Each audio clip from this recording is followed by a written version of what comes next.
All right, we are going to quickly go over this homework. We're looking at some angles and quadrangles, and I'm asking you to do a little bit extra here. What is a rectangle?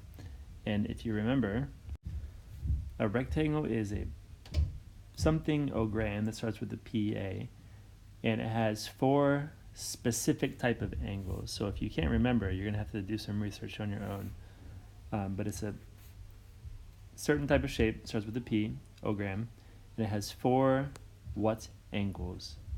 And a trapezoid would be something that starts with a QU, and it has one pair of what kind of sides? And I'll just draw one quickly. So you can see, you can tell one pair of sides is something, but I'm going to leave that to you. And the rectangle bit, you should be able to draw that on your own. Then what are some similarities and differences between those two types of shapes?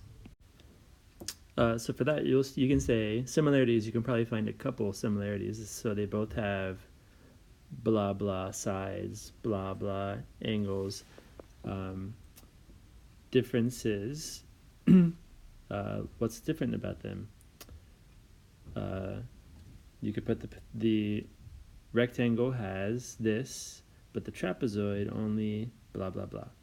Whatever you want there, but I think you should just think on your own for this one. Then next, draw a right angle DEF. So a right angle would look like that. The vertex is the points where the angle is happening. So this is your vertex here. So what point is the vertex? And another name for DEF is just the opposite. So if you go this direction, that's another name for that angle. Then draw an angle that is larger than a right angle. Label the vertex K. So any angle larger than a right angle, which would be an obtuse or even a reflex angle, you could draw, and label the vertex K. So the points where the angle is happening, label that K. And then finally, we're going to finish up with some multiplication.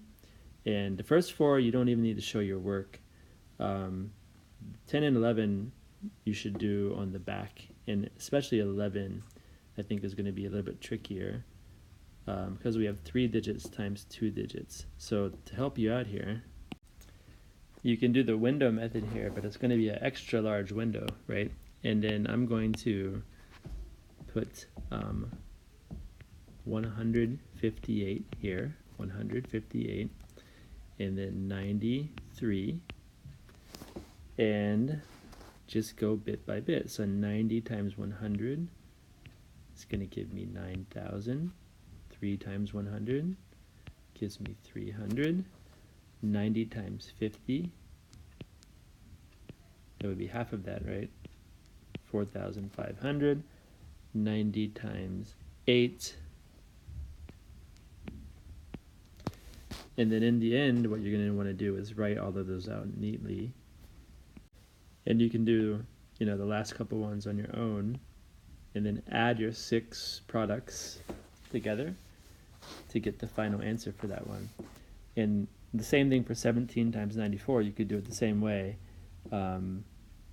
Or if you want to do the lattice method or something for that one, or your own method, that's okay. Just show your work for this, and that will be enough.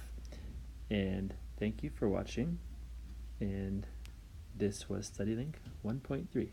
Thank you.